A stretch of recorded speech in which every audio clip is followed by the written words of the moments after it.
Hi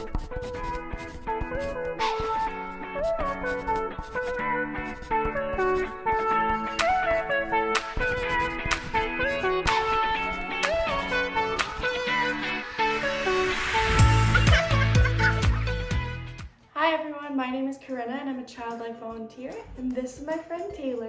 Say hi, Taylor. Hi. And today we'll be reading you a story about the Little Mermaid, Ariel's Big Rescue.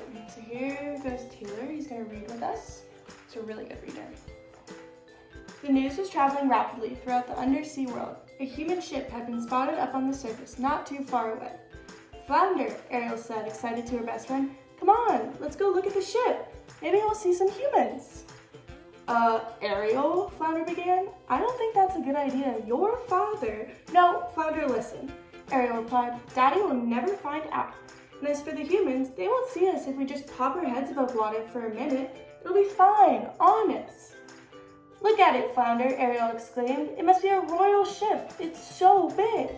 Yeah, now let's get out of here, Ariel, Flounder said shakily. Ariel was thrilled as she swam to the surface. Sailors scurried about on deck. A captain stood at the bow, and there was a girl, someone who looked just like a princess. Her braided black hair was gathered at the top of her head, with pearls laced through it, and she wore a beautiful red dress.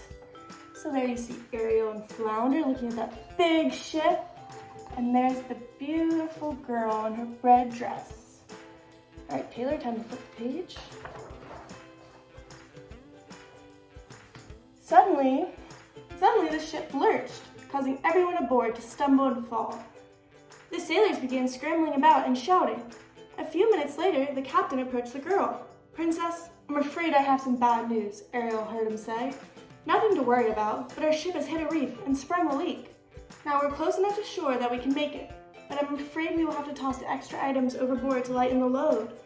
That will include your baggage, of course. Terribly sorry. Don't be sorry, Captain, the princess replied.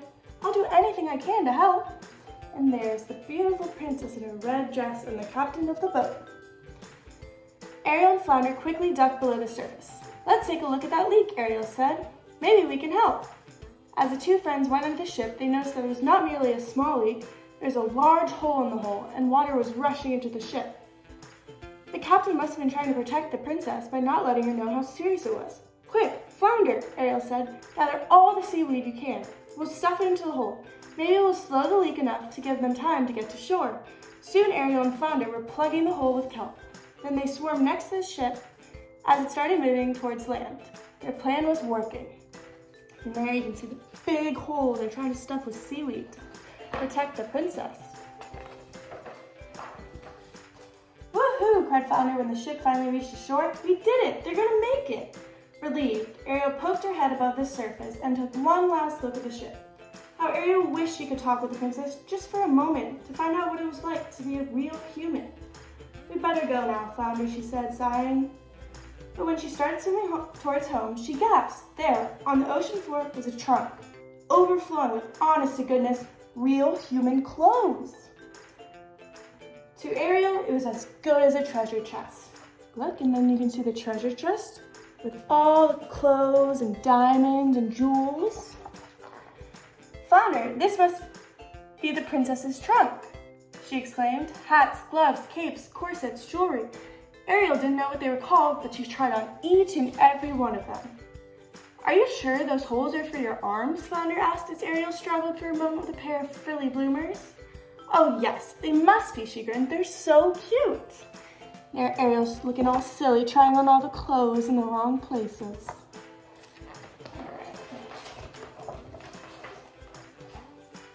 Then, Ariel pulled a long blue gown out of the trunk.